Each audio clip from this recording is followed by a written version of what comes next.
Olá, alegria de estar aqui com você e de receber novamente Guilherme Bittencourt, de Capão da Canoa, planeta Terra.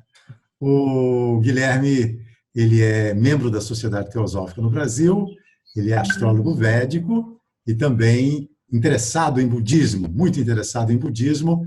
Inicialmente, bem-vindo outra vez, Guilherme, um prazer. Então, é um prazer estar aqui de novo com você, Mansur, com os amigos do programa Cá Entre Nós e poder conversar mais um pouquinho com vocês. Sim, o Guilherme nos trouxe hoje um texto muito interessante chamado Conselhos do Coração de Atisha, que foi um budista, um mestre budista do século X, né, da nossa era. E inicialmente eu gostaria de saber como é que você se interessou pelo budismo, já que você é um estudante permanente dessa tradição filosófica e espiritual. Sim. Guilherme. Então, o meu interesse pelo budismo, ele surgiu estudando a teosofia, estudando Blavatsky, os mestres dela, as cartas dos mestres dela. Eu notei assim uma referência que eles referenciavam muito ensinamentos do primeiro filósofo, segundo um desses mestres, né, o primeiro filósofo Buda. E e aí me encantei pelos ensinamentos e fui pesquisando, fui lendo, fui de atrás. Mas foi através da indicação da Blavatsky. Sim. E para aqueles que estão nos assistindo agora, qual é a relação que você faria entre budismo e teosofia, teosofia e budismo? Então, Mansur, quando a gente começa a analisar os textos que a Blavatsky nos traz, quando a gente começa a ler um pouco das cartas dos mestres, a gente vê constantes referências aos ensinamentos de Buda. E quando a gente lê as cartas, a gente tem um pouco do contato histórico da formação da sociedade teosófica e de como era o clima naquela época do surgimento da ST. E a gente vê os mestres falando muitas vezes de certos mosteiros e de certos ensinamentos que eram dados nesses mosteiros. E a gente encontra informações que, para a época, somente pessoas que estiveram dentro desses mosteiros para falar o que eles falavam, como ensinamentos que eram dados em cada mosteiro, como em Tashilhumpo, era dados os ensinamentos de Kalachakra e assim por diante. Conhecimento que hoje nós podemos ter acesso depois de todos os acontecimentos que houveram no Tibete. Então, depois da invasão no Tibete, que esse conhecimento se popularizou para nós, né? E é muito, muito interessante ver que a Blavatsky, os mestres, citavam ensinamentos que nós podemos ter contato hoje, depois de todos esses adventos históricos, né? Mas dentro do budismo, ele tem uma conexão muito profunda com a inspiração da sociedade teosófica. E os mestres deixam isso muito claro, né? De que os mestres, eles têm essa iniciativa a cada período graças ao pedido de um ser iluminado, né?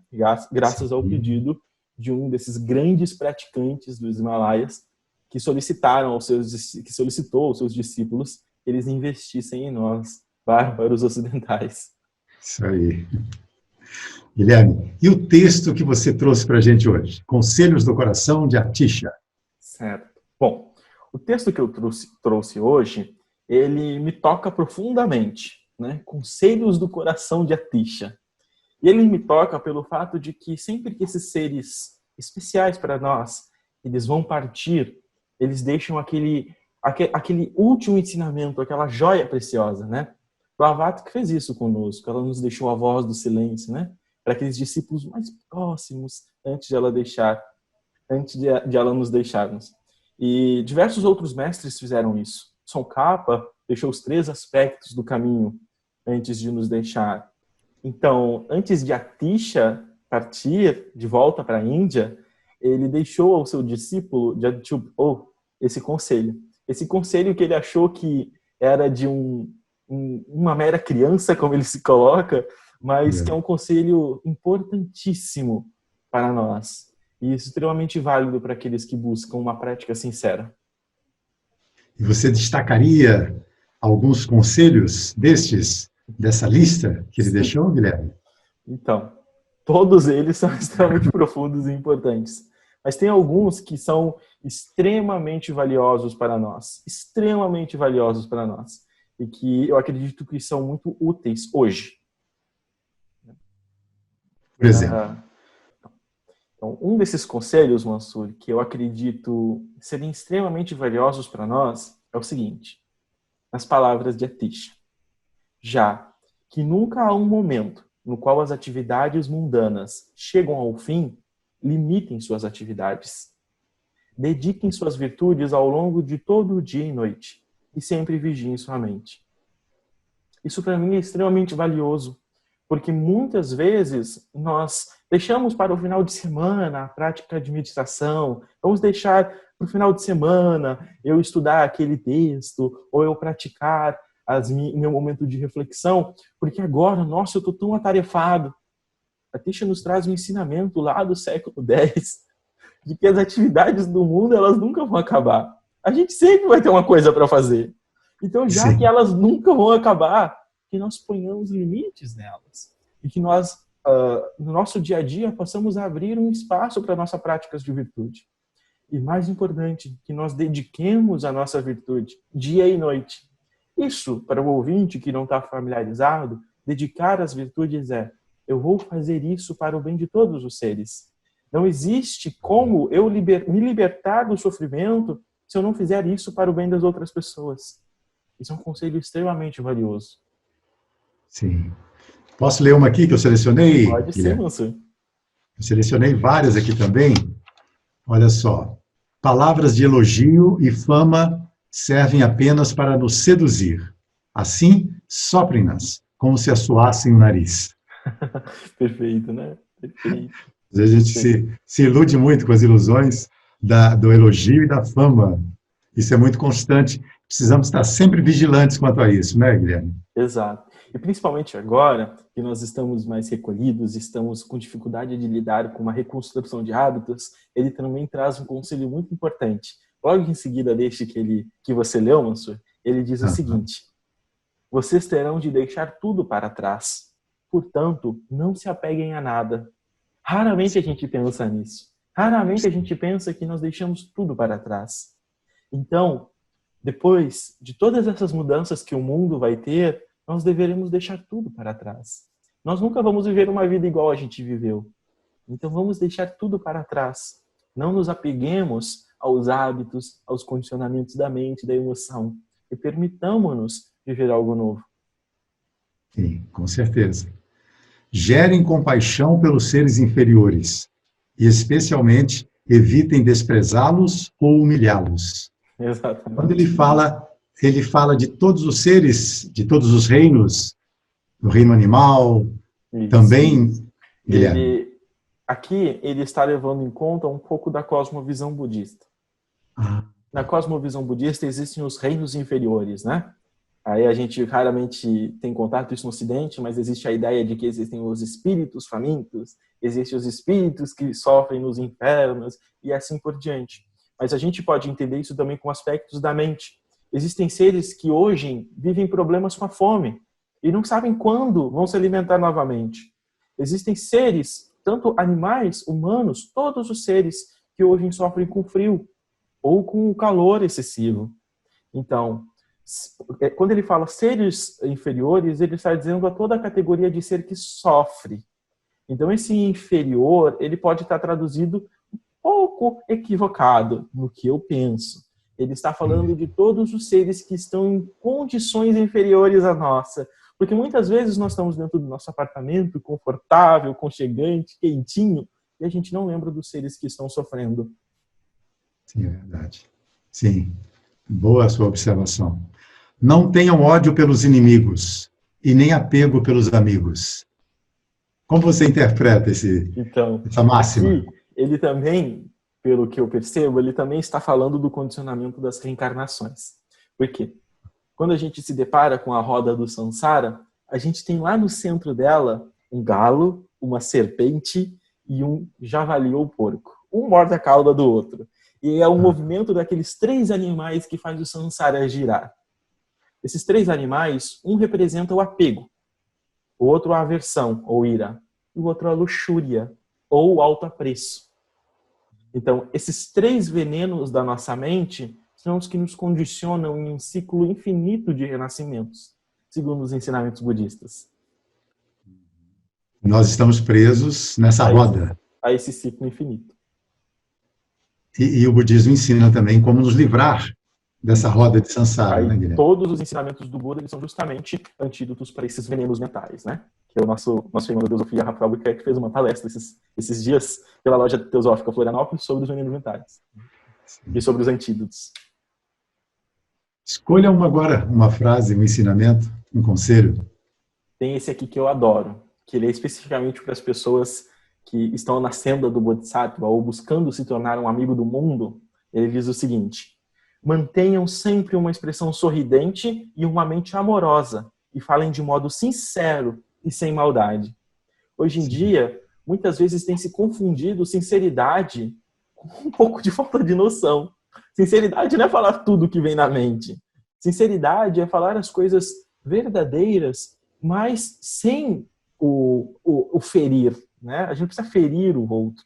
Então, falar de modo sincero e amoroso é um objetivo que nós devemos ter. E manter uma expressão sorridente. Eu acho isso muito importante. Com certeza. Contentamento. Tem um outro conselho que ele fala do contentamento. Para a gente cultivar o contentamento. O Buda sempre prezou muito isso. Não é isso, Guilherme? Exato. Sem o contentamento, a gente pode cair ou no apego ou na aversão. Porque se eu não desenvolvo o contentamento, eu vou querer muito algo para que eu me sinta contento. Ou eu vou querer afastar algo de mim, porque aquilo não deixa eu me sentir equânime. Então, é muito importante eu encontrar esse caminho do meio, né? Para mim, eu não ficar preso no ódio, na aversão ou no apego, na ganância. Equânime, como você diz aí, para eu ficar equânime ou não me sentir equânime. Explica para a gente esse termo. Então, equânime. Eu talvez não seja a pessoa mais qualificada para explicar isso, mas tem uma tira do Facebook que explica o que é um pouco de equanimidade. Na tira do Facebook tem 3 garotos. Um pouquinho baixinho, um mediano e um bem altinho. Então, nessa tirinha do Facebook, desses 3 menininhos, eles estão de frente para um muro. Atrás do muro tem um lugar muito bonito para eles verem. Igualdade é botar o mesmo número de tijolinhos para todos. O mais alto consegue enxergar, mas os outros não. Equanimidade é botar o número certo de tijolos para cada um, para que cada um, ao seu nível de necessidade, possa enxergar o outro lado. Então, equanimidade é quando nós encontramos aquilo que é necessário para nós estarmos no caminho do meio. Que vai ser diferente das necessidades que você, Mansur, tem, de que eu tenho, de que as outras pessoas têm. Sim, muito boa essa explicação. Bonita. Estamos quase chegando ao final, Guilherme. Eu vou falar uma aqui, depois você fala outra, por gentileza, tá? Certo. Eu gostei muito dessa aqui também, ó. Não fiquem com inveja das boas qualidades dos outros, mas, por admiração, adotem essas qualidades pessoalmente. Nós não sabemos o que o outro teve que fazer para poder ter certas qualidades, perfeitamente, né? Perfeitamente. Então, nós temos que nos esforçar para adquirir essas que admiramos. Sim. Então, e agora escolhi o Guilherme. Aqui eu escolhi, é o último conselho que ele dá. Olha. Eu, que sou um ignorante, peço a vocês que guardem esses conselhos no coração. Então eu, Guilherme, que também sou um ignorante, peço a vocês, ouvintes, que guardem no coração esses conselhos. Sim. Guilherme, qual o conselho assim, que você acha mais importante para a humanidade nesse momento? É lógico que nenhum de nós vai dar conselho, mas a gente imaginando uma grande necessidade da humanidade nesse momento, não é? Se a gente imaginasse esse grande ser de compaixão universal que pudesse oferecer uma palavra para o mundo, como é que você descreveria essas palavras? Bom, eu não saberia o que um ser tão grande desses conseguiria expressar para nós. Eu não tenho a mente que ele tinha. Mas eu posso trazer um conselho que ele trouxe para nós, que é o seguinte: já que essa vida humana é desperdiçada por sermos complacentes com as distrações, agora é a hora de praticarmos concentração.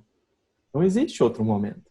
Não existe outro momento de praticar esses ensinamentos que nós temos contato, seja através da teosofia, de outros movimentos, através do budismo. Não existe outra hora para praticar. Não existe. Agora é a hora. Somente Sempre agora. será agora. Sempre será a hora, né, Guilherme? Exatamente. Sempre será a hora. E como você tem sentido, assim, na sua vida particular, pessoal, nos seus trabalhos, a demanda que você está tendo nesse momento? Que você auxilia muita gente aí no Zoom, né? Os grupos de estudo que estão acontecendo pela Sociedade Teosófica hoje. Você está achando que isso está ajudando a disseminar o conhecimento da teosofia, Guilherme? Com certeza. Nós estamos muito incomodados com a realidade. Isso é muito bom. Isso é muito bom. Quando a gente está incomodado com o ambiente. E aí a gente vai procurar soluções. Os budistas também dizem que os momentos mais abençoados são o que nós sofremos. E isso é complicado para nós entendermos. Por que eles dizem isso? Porque quando nós percebemos o sofrimento, nós podemos fazer alguma coisa para mudar. Porque nós sofremos o tempo todo, mas nós não percebemos o nosso sofrimento como sofrimento. E aí, quando a gente percebe o sofrimento, a gente tem a oportunidade de lidar na causa deles. Então, esse momento está sendo especial para a gente ver os problemas que nós tínhamos e não percebíamos, né? Então, a gente tinha um problema de comunicação, né? Principalmente quando os membros moram muito longe, as pessoas são pouco conectadas, e nós percebemos esse problema quando não podemos mais nos encontrar. Aí a gente tem que resolver esse problema que já existia, mas agora a gente pode vê-lo melhor. E vários outros problemas que já existiam, mas agora a gente pode ver melhor. Sim, e temos condições para isso, né, Guilherme? Exato. Meu amigo, muito obrigado por mais essa colaboração, tá? E um fraterno abraço para você, para todos os que estão nos assistindo. E lembrando que hoje nós falamos de um texto que o Guilherme nos trouxe, Conselhos do Coração, de Atisha. Muito, muito obrigado, Mansur. Muito, muito obrigado a todos vocês que nos acompanharam e fiquem bem.